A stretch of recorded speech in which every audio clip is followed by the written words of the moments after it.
Last week I explained the whole history behind the Legend of Heroes series, so I'm not going to repeat the exact same thing for this week and for next week. Instead, I encourage you to go check out the review for The Legend of Heroes: A Tear of Vermilion, if you'd like some backstory on the whole series. So today we're going to be taking a look at The Legend of Heroes Part 2, Prophecy of the Moonlight Witch, which was released in June 2006 in North America. The game picks up 56 years after the events that took place in A Tear of Vermilion, and begins with Chris, short for Christine, and Jurio, or Yurio, going on a pilgrimage to locate magical mirrors in key shrines scattered all over the world.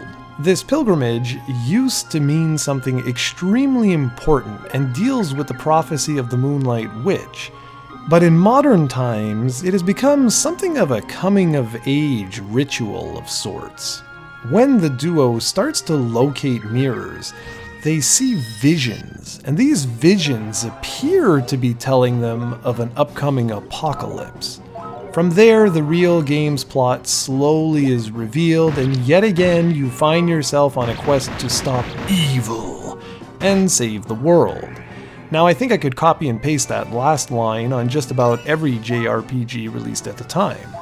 Now, more or less, everything else about Prophecy of the Moonlight Witch is literally identical to A Tear of Vermilion.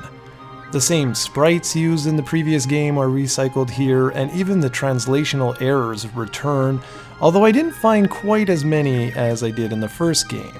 So that doesn't really make the most entertaining reviews, and I know that, but I wanted to get these games out of the way.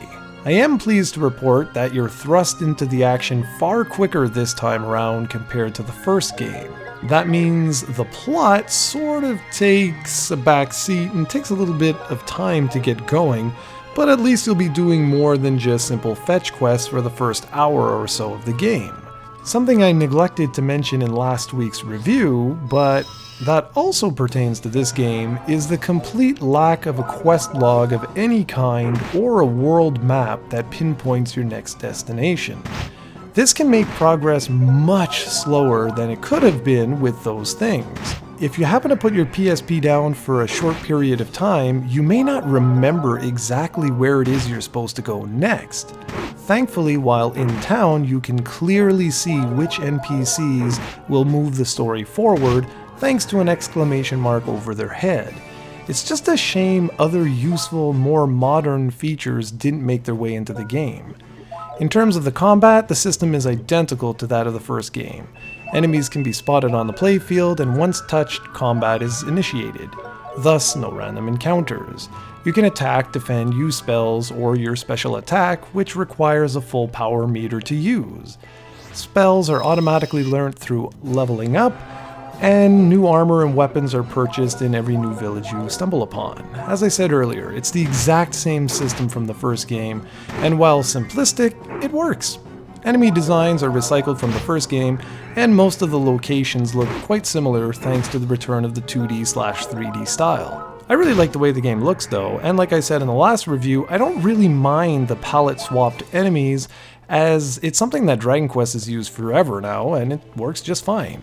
Prophecy of the Moonlight Witch is a nice long RPG that JRPG fans will likely get a kick out of if they've already completed many of the vastly superior RPGs on the system. While I would love to report that this is a game that can easily be purchased for just a few dollars, well, that's not the case at all, especially these days. For a complete in-box copy, you're looking at spending $50 and up. I've seen mint copies go as high as $80 these days. The good news is I have seen auctions where the ending price is about $25, so it is possible to get this game at a somewhat reasonable price. It's just hard to justify the high asking price considering just how basic the game is. So next week we wrap up our look at the Gagharv trilogy with a look at The Legend of Heroes 3: Song of the Ocean.